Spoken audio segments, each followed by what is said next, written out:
Saudaraku, dalam kehidupan bersama merupakan perwujudan dari supaya mereka menjadi satu.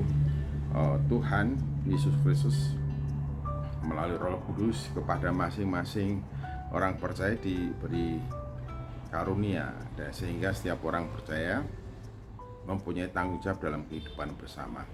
Nah, salah satu yang seringkali mengganggu adalah adanya atau terjadinya overlapping, atau ada orang-orang yang mengambil tugas pekerjaan pelayanan seseorang atau orang lain dalam satu tubuh itu.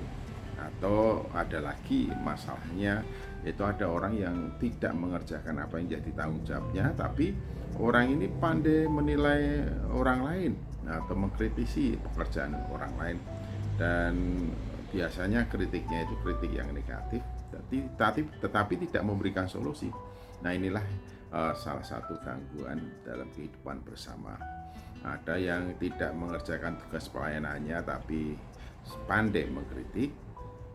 Ada juga orang-orang yang tidak melakukan tugas tanggung jawabnya tetapi diam saja.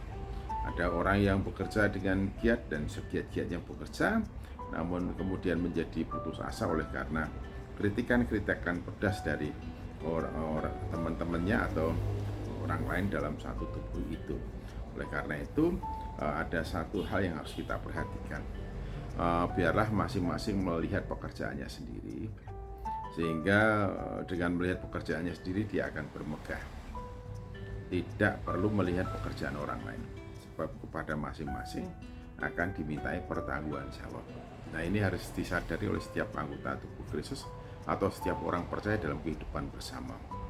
Kita harus menjaga keutuhan dan kebersamaan. Kita tahu bahwa masing-masing diberi karunia untuk melakukan tugas pelayanan yang saling berdampak terhadap yang lainnya.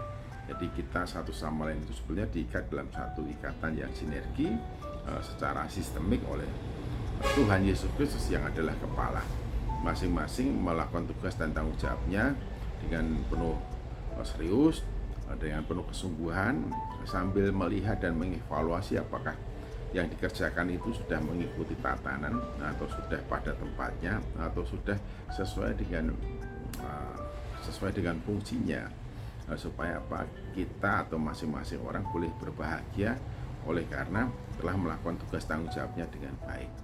Nah, oleh karena itu hal pertama yang harus dilakukan adalah masing-masing orang mengenali karunia-Nya, lalu berlatih dan menempa diri sedemikian rupa sehingga mencapai pada performa yang sempurna untuk melakukan tugas pekerjaan itu. Nah, setelah itu baru melakukan tugas tanggung jawab sesuai dengan fungsinya, dengan penuh dedikasi, dengan penuh semangat, dan selalu bertekad untuk menyelesaikan tugas pekerjaannya itu dengan tuntas, dengan baik, dan berusaha untuk menutupi atau mengatasi semua kekurangan-kekurangan itu. Dan ini merupakan satu proses. Nah, kalau setiap orang percaya fokus kepada apa yang menjadi tanggung jawabnya dan terus berlatih menempa diri hingga dapat melakukan tugas pekerjaan pelayanan itu dengan penuh sukses atau sempurna, maka itu akan menunjang pekerjaan pelayanan bagian-bagian yang lainnya, sehingga dia bukan hanya bahagia atas apa yang dikerjakannya, tapi bersama-sama dengan yang lainnya juga akan mengalami dan merasakan kebahagiaan oleh karena telah bekerja sebagai satu tim, di mana kerja bersama itu menghasilkan satu karya yang luar biasa yang mendatangkan sukacita dan membahagiakan bersama-sama. Oleh karena itu kita semua harus memperhatikan hal ini. Kadangkala atau seringkali gereja itu menjadi gaduh dan ramai karena adanya orang-orang yang tidak bertanggung jawab tetapi selalu pandai mengkritisi dan menilai pekerjaan orang lain. Orang-orang yang malas sesungguhnya, tetapi dia merasa jauh lebih bisa daripada orang yang bekerja, hingga apa yang dikatakan, diungkapkannya sebagai satu bentuk kritikan kepada apa yang dilakukan oleh orang lain membuat orang lain itu tersinggung, marah, sehingga terjadi kegaduhan. Oleh karena itu hendaklah kita masing-masing tidak melakukan hal yang demikian, tetapi masing-masing tahu apa yang menjadi karunia-Nya, tahu apa yang menjadi tanggung jawabnya, tahu bagaimana meningkatkan kompetensi sesuai dengan karunia-Nya itu untuk melakukan tugas dengan penuh tanggung jawab dan menyelesaikan tugasnya dengan gemilang sehingga memberikan dampak yang positif dalam kehidupan bersama. ya hendaklah kerja pelayanan kita dalam kehidupan bersama itu menjadi semangat bagi yang lainnya untuk bekerja maksimal sesuai dengan tugas dan pekerjaannya masing-masing.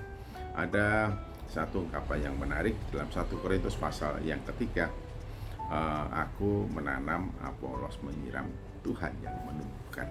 Jadi ada satu rangkaian kerja dan sekaligus ada satu rantai kerjasama di antara satu sama lain, dan Tuhan menumbuhkannya. Tuhan memberikan kepada masing-masing upah sesuai dengan pekerjaannya. Tuhan Yesus Kristus memberkati.